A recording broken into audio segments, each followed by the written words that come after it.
इस वक्त आप आराम से बैठकर इस वीडियो को देख रहे हैं, मगर मैं आपको कहूँ, आज जिस जगह पर आप अभी बैठे हो वो जमीन आज से करोड़ों साल पहले 8,500 डिग्री के तापमान से उबल रही थी, या जिस जगह पर आप बैठे हैं वो जगह लाखों सालों तक बर्फ से ढकी हुई थी।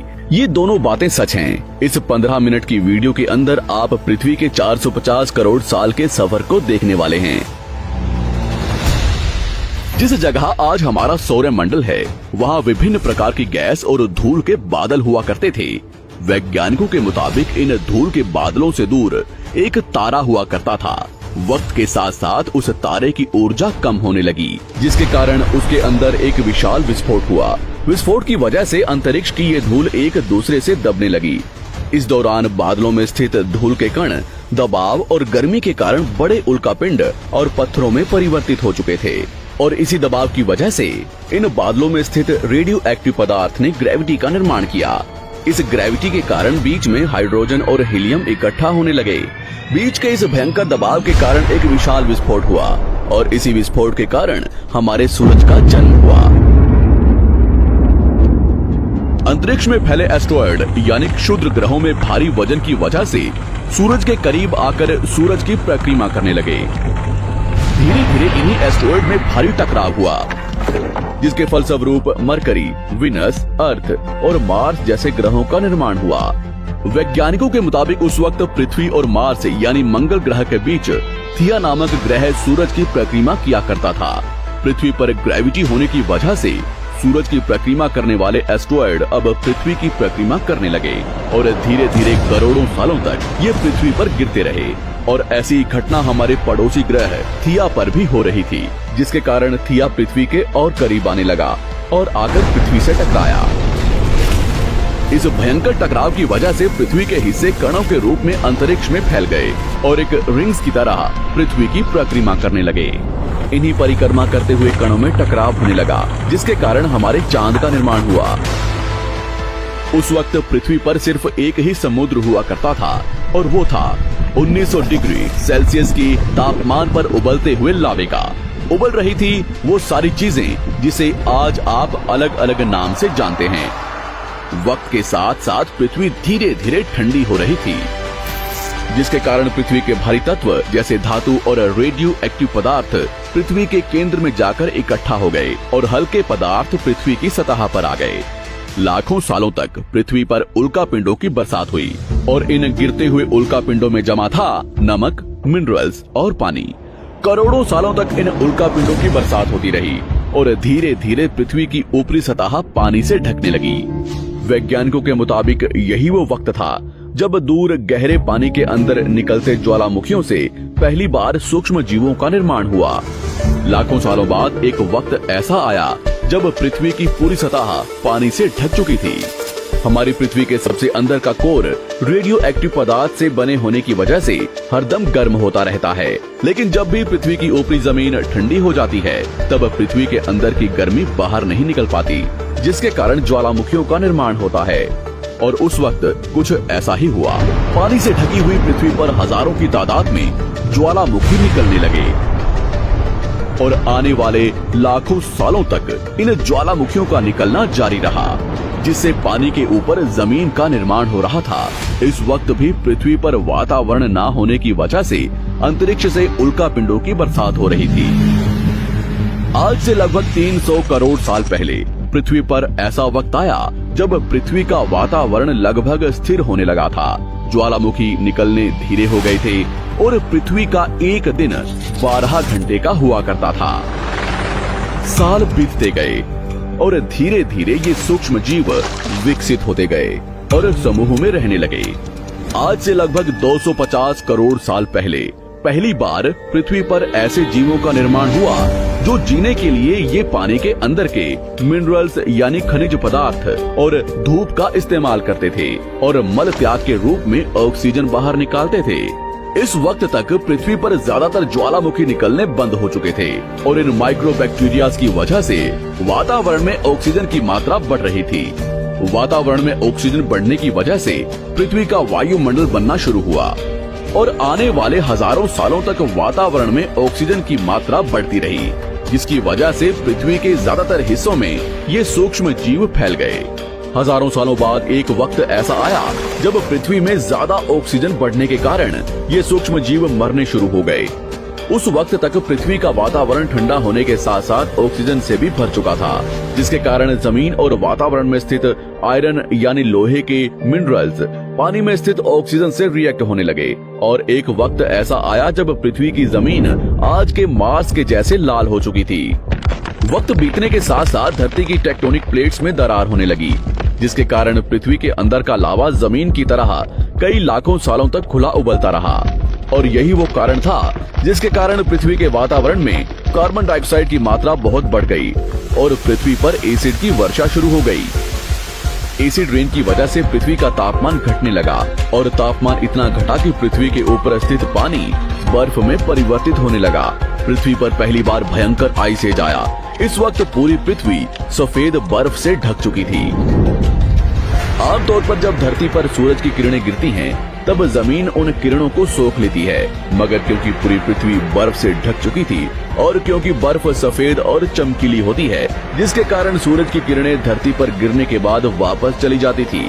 इसी कारण से पृथ्वी कई लाखों सालों तक बर्फ से ढकी रही, मगर फिर से पृथ्वी के अंदर स्थित गर्मी ज्वालामुखी के रूप में निकलना शुरू हो गई और इन ज्वालामुखियों से निकलने वाली गर्मी ने बर्फ को पिघलाना शुरू कर दिया। इसी बीच पृथ्वी की गहराई में बचे कुछ सूक्ष्म जीव धीरे धीरे बदल रहे थे और अब वो ऑक्सीजन को अपने शरीर को बड़ा और जटिल बनाने के लिए इस्तेमाल करने लगे थे। इस बीच पानी में अलग से भी छोटे समुद्री पौधे निकलने शुरू हो चुके थे। बाहर जैसे जैसे ज्वालामुखी निकल रहे थे, वैसे वैसे वातावरण कार्बन डाइऑक्साइड की वजह से गर्म हो रहा था। वक्त के साथ साथ बर्फ तो पिघलने लगी, मगर धरती पर फिर से एसिड की वर्षा शुरू हो गई, जिसके कारण फिर पृथ्वी ठंडी होने लगी और फिर पृथ्वी की ज्यादातर सतह बर्फ से ढक गई। ऐसा बार बार कई हजारों सालों तक होता रहा और इसी कारण से अब समुद्री जीव धीरे धीरे वातावरण के हिसाब से विकसित हो रहे थे। इस बीच कई सारे जीव और समुद्री जंगल विलुप्त हो गए, मगर जो बच गए वो धीरे धीरे पृथ्वी के बदलते तापमान के हिसाब से ढलते गए और अब हजारों सालों बाद समुद्री पेड़ बर्फ की वजह से पूरी तरह से मरते या सूखते नहीं थे। अब सूक्ष्म जीव समुद्री जीव बन चुके थे। जब फिर से ज्वालामुखियों ने पृथ्वी की बर्फ को पिघलाना शुरू किया, तब ये समुद्री पेड़ जल्दी विकसित होकर फैल गए।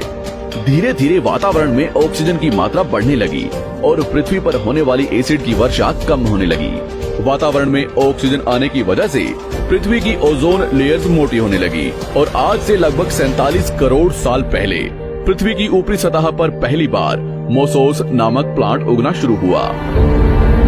वक्त के साथ साथ जमीन पर अलग अलग प्रकार के पौधे और पेड़ उगना शुरू हुए। एक वक्त ऐसा आया जब जमीन के पेड़ों की लंबाई लगभग 80 से 100 फीट जितनी या आज के 5 से 6 मंजिला बिल्डिंग जितनी ऊंची हो चुकी थी। ये वो वक्त था जब समुद्री जानवर समुद्र से बाहर निकल रहे थे और जमीनी जानवरों में परिवर्तित हो रहे थे। धरती की ज्यादातर जमीन एक जगह इकट्ठी हो चुकी थी, जिसे आज हम पैंजिया महाद्वीप के नाम से जानते हैं। पृथ्वी का वातावरण और तापमान लगभग स्थिर हो चुका था और अब करीब 21 से 23 घंटे का दिन हुआ करता था। अब समुद्री जीव पानी से बाहर रहने लगे थे और वातावरण के हिसाब से उनके शरीर का रंग रूप बदल रहा था। धीरे धीरे ये जमीनी जानवर डायनासोर्स में परिवर्तित हो गए। जिन डायनासोर्स ने पेड़ पौधे खाने शुरू कर दिए, उनका शरीर लंबा और विशाल रूप से विकसित होने लगा। कुछ डायनासोर्स शिकार किया करते थे, जिसके कारण वे छोटे और तेज होते चले गए।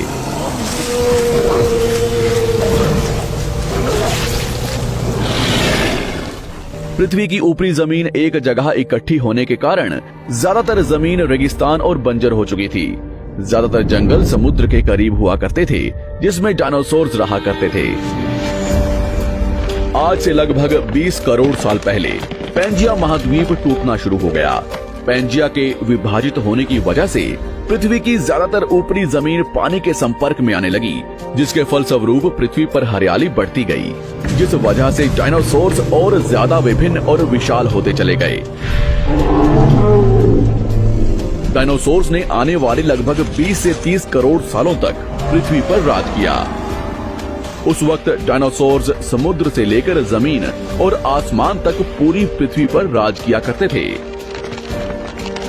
इस दौरान अफ्रीका से टूटा भारत सीधे आकर आज के तिब्बत से टकराया और इस टकराव की वजह से हिमालय का निर्माण हुआ। आज से लगभग 6.5 करोड़ साल पहले पृथ्वी की तरफ आज के माउंट एवरेस्ट से भी बड़ा लगभग 4.5 लाख करोड़ किलो जितना वजनिया उल्कापिंड लगभग 80,000 किलोमीटर प्रति घंटे की स्पीड से पृथ्वी की तरफ आ रहा था। पृथ्वी की सतह को छूते ही उसमें भयंकर आग लगी और वो जलते हुए सीधा पृथ्वी से टकराया। इस टकराव से निकलने वाली ऊर्जा आज के 10 करोड़ परमाणु बम एक साथ फटने के बराबर थी। जहां ये उल्कापिंड गिरा वहां के जानवर और पेड़ तुरंत भाप बनकर जल गए। गिरते ही पृथ्वी पर पूरी तरह धूल फैलने लगी। समुद्र में भयंकर बाढ़ आने लगी। भूकंप और आग ने पृथ्वी को जलाना शुरू कर दिया। कुछ ही घंटों में पूरी पृथ्वी के वातावरण में हानिकारक गैस और धूल की वजह से पृथ्वी नर्क हो चुकी थी। डायनासोर्स, घुटन, आग और भूखमरी से पूरी तरह विलुप्त हो गए। इस वक्त हमारे पूर्वज जमीन के अंदर रहा करते थे, जिसके कारण वो इस विशाल प्रलय से बच गए। पृथ्वी का वातावरण पूरी तरह से काला और अंधेरा हो चुका था, जिससे धूप भी जमीन तक नहीं पहुंच पा रही थी। पृथ्वी के पेड़ और ज्यादातर जानवर विलुप्त हो गए। वातावरण में धूल और हानिकारक गैस के कारण पृथ्वी पर फिर से एसिड की वर्षा शुरू हो गई और फिर पृथ्वी ठंडी होकर बर्फ से ढक गई। लेकिन इस बार पृथ्वी की बर्फ लाखों सालों तक नहीं जमी रही और 80 से 90 हजार साल बाद ये बर्फ पिघलनी शुरू हो गई। जैसे ही धरती पर वातावरण फिर से पहले जैसा होने लगा, वैसे ही ये छोटे जीव जमीन से बाहर आना शुरू हो गए। उस वक्त पृथ्वी की बर्फ पिघलनी शुरू ही हुई थी, जिसके कारण अफ्रीका में घने ठंडे जंगल हुआ करते थे और इसी बीच ये जमीनी जीव बंदरों में परिवर्तित हुए।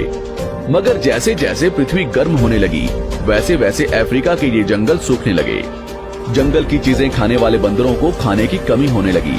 खाने की तलाश में इन बंदरों ने अपने पैरों पर चलना शुरू कर दिया, जिससे उन्हें दूसरे जानवरों के शिकार करने में मदद मिलती थी। धीरे धीरे बंदर एप्स यानी वानर में परिवर्तित हुए। खाने की तलाश में ये एप्स पृथ्वी के दूसरे हिस्सों में फैलने लगे और धीरे धीरे उनके शरीर का रंग रूप वहाँ के मौसम के हिसाब से बदलता गया। वक्त के साथ साथ हम आदिवासी बने। हमने हथियारों से लेकर आग का आविष्कार किया। हम धीरे धीरे इंसान के रूप में विकसित हुए।